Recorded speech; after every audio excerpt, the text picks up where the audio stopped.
Okay, good afternoon, everybody, and a very warm welcome to the Asia Pacific Spa and Wellness YouTube channel. Today, we are absolutely honored to have with us Ravi Dixit, who is a yogic guru, as you can see there, in celebration of International Yoga Day, which is this weekend. So, a very warm welcome, Ravi. We're very honored to have you with us. Thank you. All right, and also with us is APSWC Social Media Director Rita Sethi. All right, so Namaste. Oh yes, namaste. Yes, we should do it right way, right? So okay, we've just got a couple of questions, nothing too complicated, hopefully. But right, just to explain a little bit more about what International Yoga Day is, right? So Ravi, can I ask, why is International Yoga Day still as significant a decade after after the inception of the day? And how did it impact the spa and wellness industry in Asia Pacific? Thank you, Andrew. This is the 11th year, and the last 10 years I've been very actively involved in the celebration of Yoga Day, or rather it's called International Day of Yoga. Nowadays, I think from the, since the humans have been in this earth, in this universe, celebration, festivity, or some kind of, happening is always liked by the people if it is backed by facts and figure. So what Indian government did in 2014, they approached UN and they proposed Yoga Day celebration on 21st June. And with the huge majority, first time in the history of UN, they they have approved this with majority that yes, Yoga Day should be celebrated on 21st June across the globe. So the reasons are plenty, but I must say the government of India has put in a best and extremely good team and effort to promote this. The reasons are plenty. One is that it is traditional, scientific, and backed with the figures. All over the world, there are research and there are proofs that yoga is great science of health and healing. So when we experience this kind of health and healing, when it's an immediate benefit to you, suppose anyone practices yoga and after yoga session, if it isn't correctly, that is important. If it isn't correctly, you have feel good factor. You feel relaxed, happy, positive. You feel nice about it. So immediately after yoga session, one feels good, and when you feel good, you want to practice again, repeat again. So in 2015, I was in Jakarta, Indonesia. We did celebration that time, very first yoga day, and I must say happily that we had a huge crowd, more than 5,000 people attending it. We had to close the gates.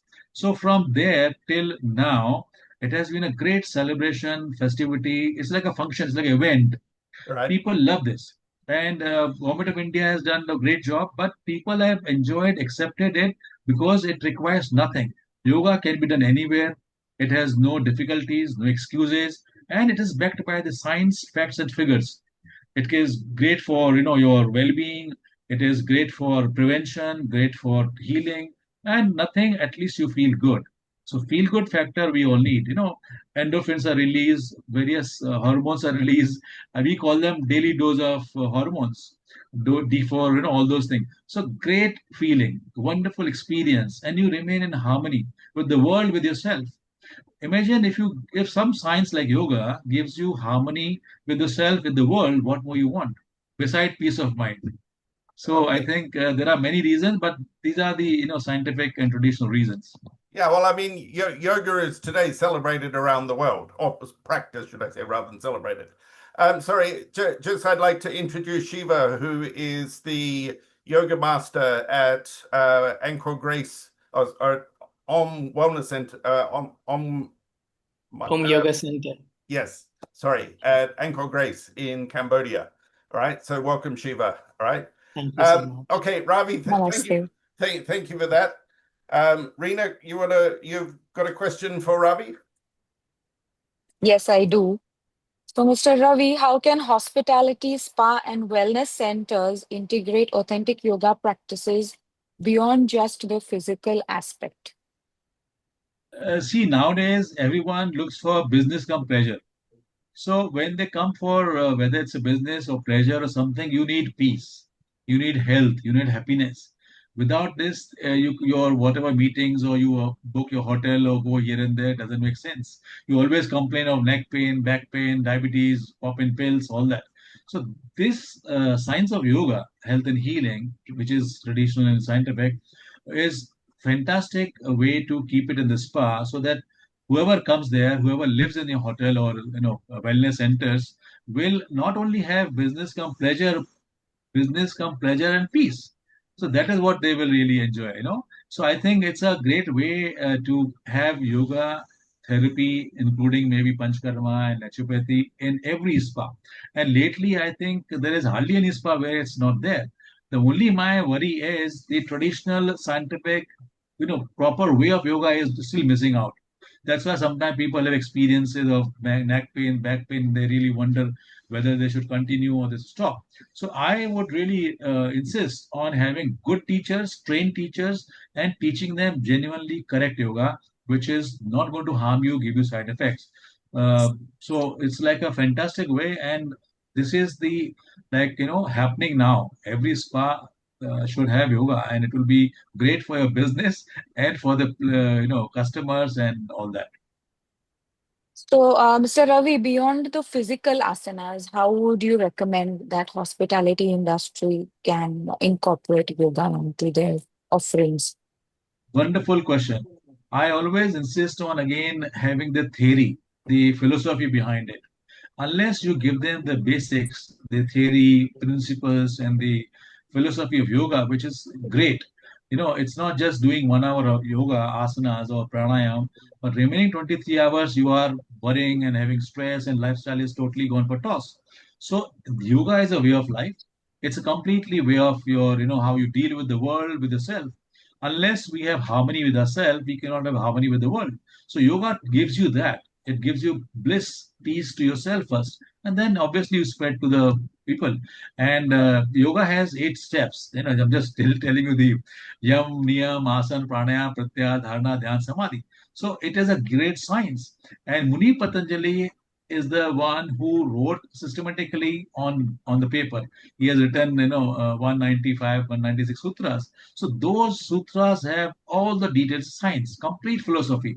Every sutra or that line has huge meaning. It can be discussed at length, practiced at length. Like I tell you, asanas which we practice, no one tells you the definition of asana is sthir sukham asana, means steady, comfortable, enjoyable the posture should be. And also he mentions how to do it.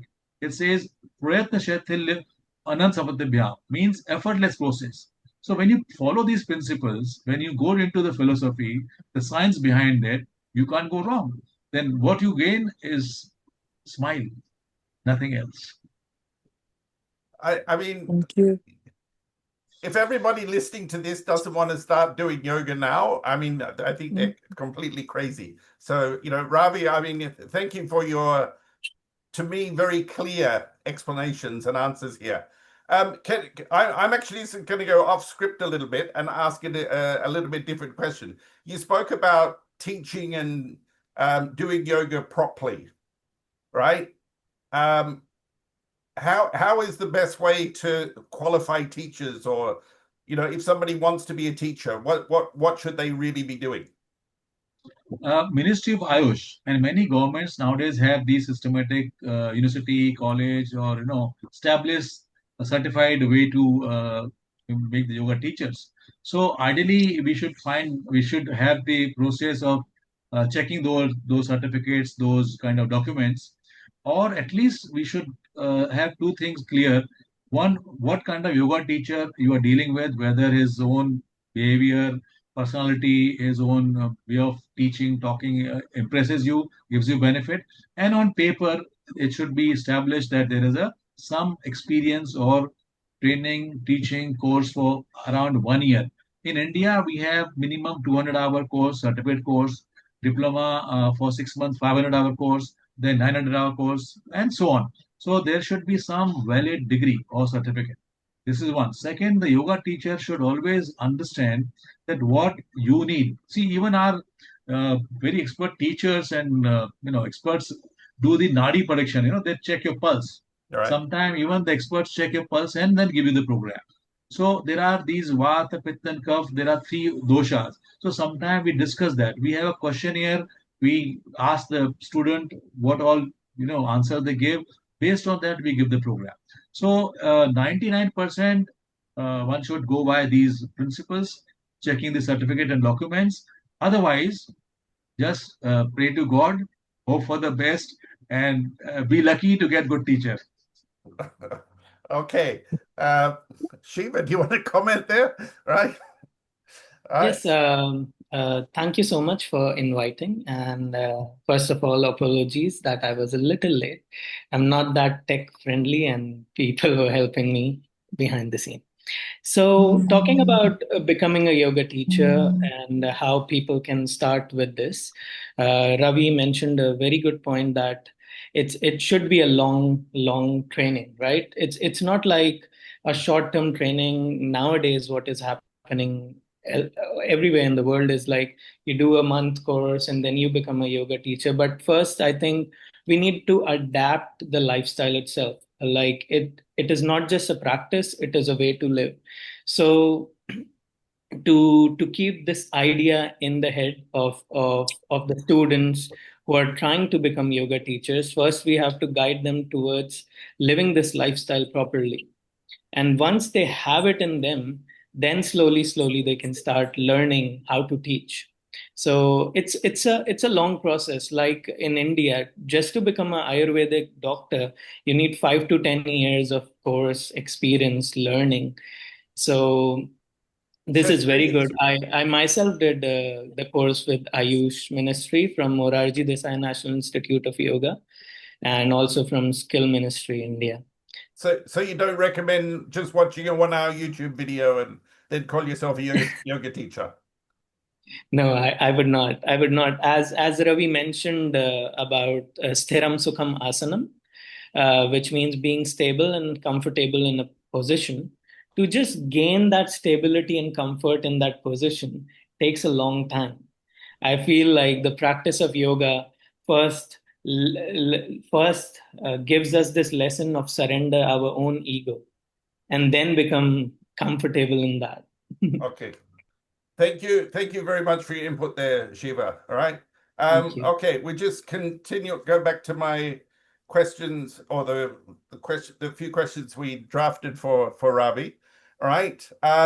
Ravi, so in your view, how does yoga support the preventive healthcare aspirations of the spa and wellness industry? Lately, every hospital is now having in India yoga center, yoga teacher, yoga therapist. Again, Government of India has come up with the courses for therapy. There are various categories: certificate course, diploma course, masters, and then even therapy course. So therapy is so well recognized now. Over the past many years, when people practice yoga, they get cured, they get various disease control. Psychosomatic disorders are definitely can be controlled and even cured in many cases. See, why I'm in this line, I must say in short, I had my own health issues till I was in my teen. Till the age of 18, I had asthma, snowphilia, running nose, falling sick, a weak immunity, and so on. So I did yoga 1 year, and after that 1 year of course, I got complete transformed. So my own example is there: physical, mental, emotional well-being, wellness, all kinds of issue I had, all got completely cured. So I took it as a profession. I loved this, process. So after the 81 of 1981, I started practicing yoga and then teaching yoga. So from 82 onwards, I have been teaching. That is now nearly 44, 43 years. And my own experience, plus while teaching, I realized so many diseases are cured, mostly controlled as well. But unfortunate part is people don't continue. They are not regular. They don't follow the lifestyle, because yoga is a wonderful tool, but provided you follow the principles. As I said, 1 hour yoga you practice, that's good. But 23 hours, if you are doing all kinds of rubbish and nonsense, then you can't blame yoga. So it's like you have to have moderation. See, every pathy science says moderation, balance. So we don't say that you become yogi, sannyasi, and become saint. But yes, lead a life which is moderate, which is fairly, balanced. What you need in this? Nothing. You just need to have good sleep, 7 to 8 hours. Very important. 50% you must ensure that you have a good vegetarian diet. 1/4 you can keep space empty in a stomach for air and for digestion and for mixing. And 25% can be liquid water juices, healthy ones, huh? Not the other ones. So if you have those, you are fine. So diet is very important. What we eat, we are. Yoga practice should be there every day and sleep well. And this is important again. Everything comes here. We say, mind over matter. So the minute you are happy, positive, person of let go, mostly what we do, blame, complain, demand, expectation. When you let go these things, you're happy. The minute we, understand the way you want to be treated, treat the person and the situation that way. So in health industry, yoga has played a big role. It will play a bigger role even now.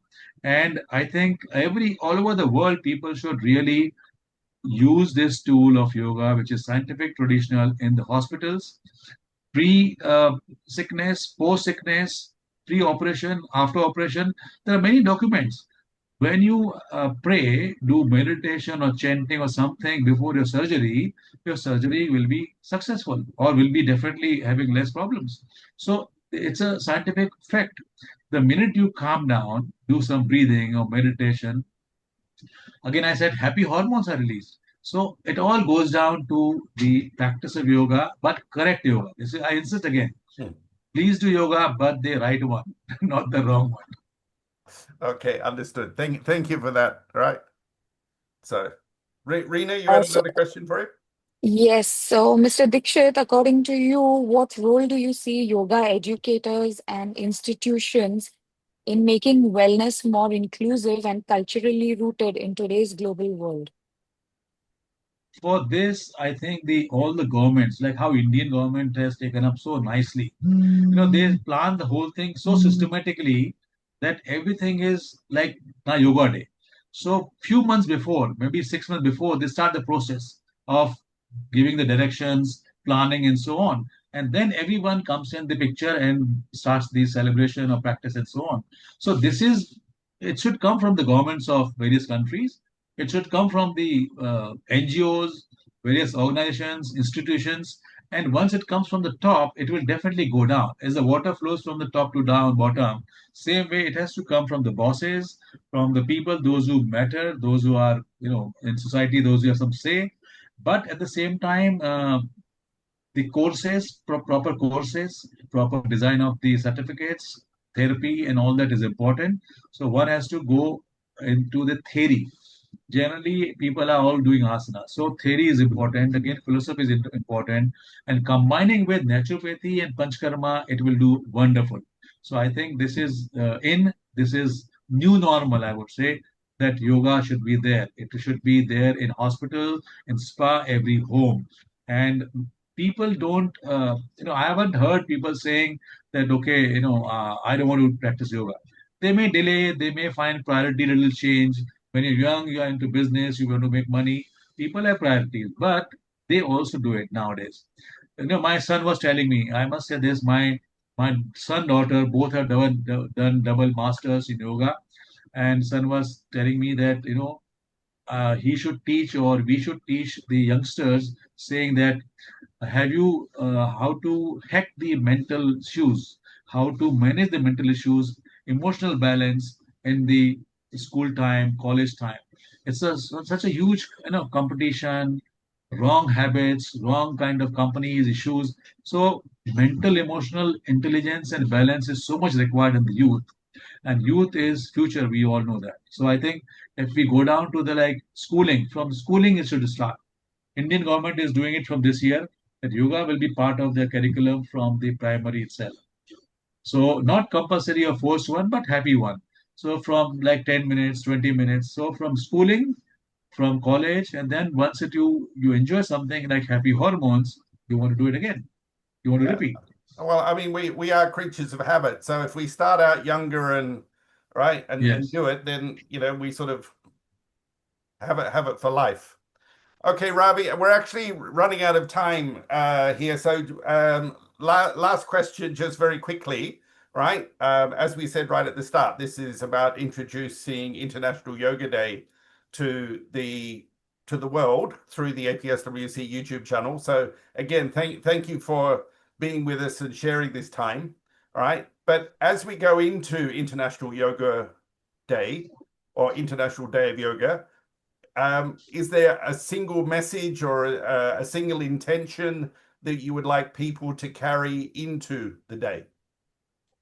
I would like to just pass on the message of our Prime Minister, Honorable Modi ji. He has mentioned that this year being 11th year, please celebrate in your own way at any place, every place. Modify it, do whatever you like to do it, but celebrate. This is being 11th one. And why celebrate? Because last 10 years have been 10 signature events. I just quickly want to name those. It says Yoga Sangam, Yoga Bandhan, Yoga Park, Yoga Samavesh, Yoga Prabhav, then Yoga Connect, Harit Yoga, Yoga Unplugged, Yoga Mahakumbh, Yoga Samyog. So these 10 areas means you can't miss out. You have no excuse. Celebrate, involve everyone, and have fun. It is the best one can do to promote yoga, well-being, health, and happiness. So I think no excuses. Just go out there and celebrate. Okay, thank you very much. I mean, massively appreciated. And yeah, on behalf of the Asia Pacific Spa and Wellness Coalition, a huge thank you to you and to Reena and Shiva for being with us today. And we trust everybody will look to participate in International Yoga Day this year and next year and the year after. Okay, thank you very much, sir. Thank you. Thank you. Have yogic joy.